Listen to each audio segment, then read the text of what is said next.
everyone, my name is Patrick Frawley and I'm your product specialist for tractors. Today you join us here at our CLAAS UK headquarters in Saxham, and in this video we are going to have a look at our function key setup on a CIS Plus machine. So you now join us back up in the cab of our CIS Plus machine looking at function keys.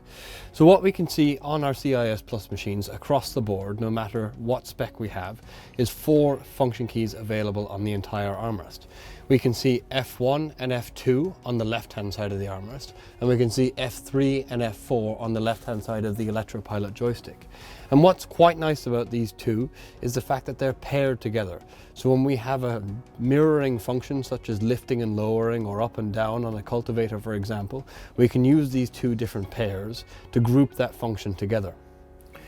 So now looking at the screen and what we can see here in relation to our function keys. So with our CIS Plus display on the A pillar on the right hand side of the cab, we obviously have on our home page our dedicated column here for our function keys, so F1, 2, 3 and 4, and telling us what they are currently assigned to. So in this example here at the minute you can see that there is no assignment made for these function keys. But for example, if we think about maybe we have a trailer connected to the back end of the machine and we have our tipping pipe in our blue spool valve, for example, we'll maybe want to have blue spool valve on F1 and F2 so that we can tip and lower the trailer. So how do we do that? Well, firstly, we pop into our menu cluster by pushing in our CIS dial. We come over to our general machine settings menu on the right hand side, and we pop into our dedicated function keys menu annotated with the F and the hand symbol over to the right hand side of the screen. Coming in there, you'll see that we have a separate sub-menu for each of the 4 function keys, so F1 to F4 there. And as we said, for our F1 and 2 for our blue spool valve, we'll assign that now.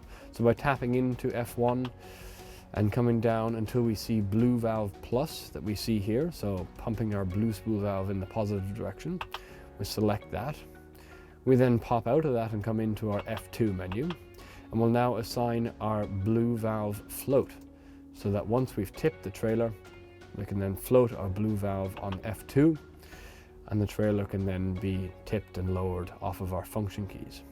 So we now come back out of our menus, we can see that we now have made that assignment for our function keys, and that's annotated on the bottom of the screen. So we can now control our trailer from our armrest. So, thank you for watching everyone. Please feel free to check out some of the other videos in relation to your own machine, and for any further information, don't hesitate to contact your local dealer.